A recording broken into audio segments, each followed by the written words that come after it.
In November 1930, a fur trapper named Joe LaBelle snowshoed into an Inuit village on the shore of Angakuni Lake in the remote Canadian wilderness. He'd visited the village many times before. It was a trading post, a place to rest, to share news with the 30 or so people who lived there. But as he approached, something felt wrong. The village was silent.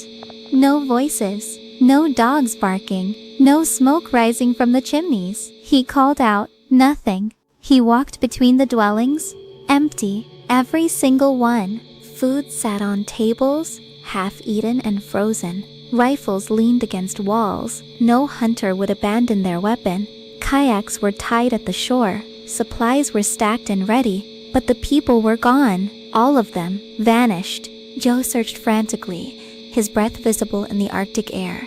He found a fire pit still smoldering. He found sewing left mid-stitch. He found children's toys abandoned in the snow. And then he found the dogs, 7 sled dogs, dead, starved, and frozen beneath a tree, still tied to their posts. No Inuit would leave their dogs to die. Something terrible had happened. Joe raced to the nearest telegraph office, 20 miles away, and sent word to the Royal Canadian Mounted Police. When they arrived, they confirmed his story. An entire village had vanished without a trace. The police investigation deepened the mystery.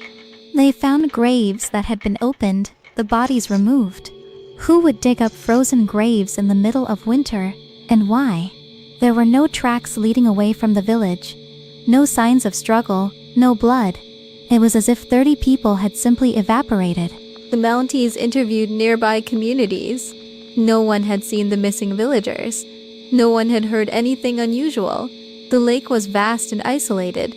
The nearest settlement was days away by dog sled. Theories emerged immediately.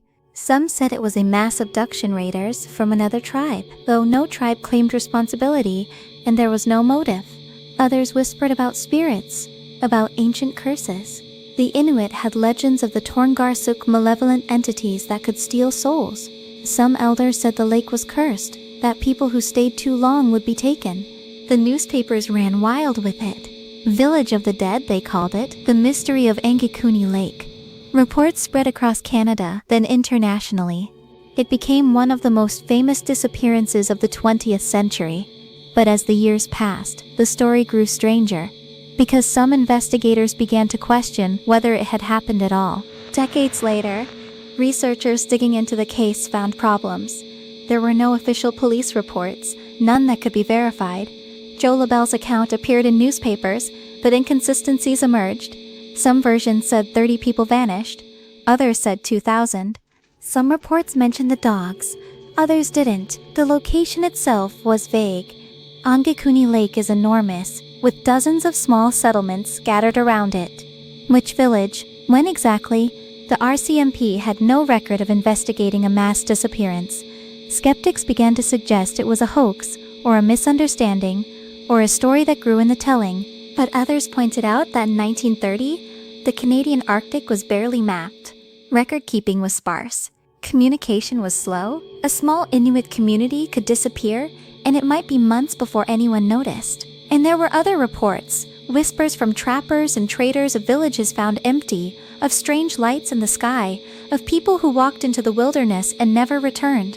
Were they all lies? Or was something happening in that frozen, forgotten corner of the world that we still don't understand?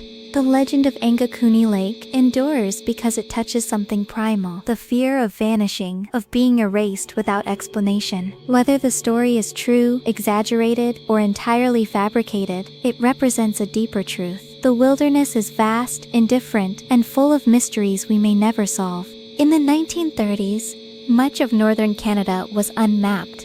People disappeared regularly, lost to the cold, to accidents, to isolation. But an entire village? That's different. That's impossible to ignore. And so the story persists, passed down through generations, investigated by researchers, debated by historians.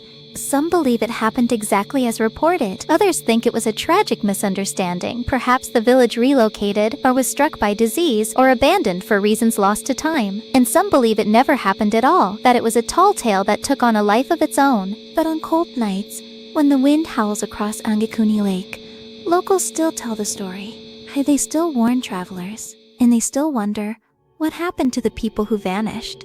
Where did they go? And could it happen again?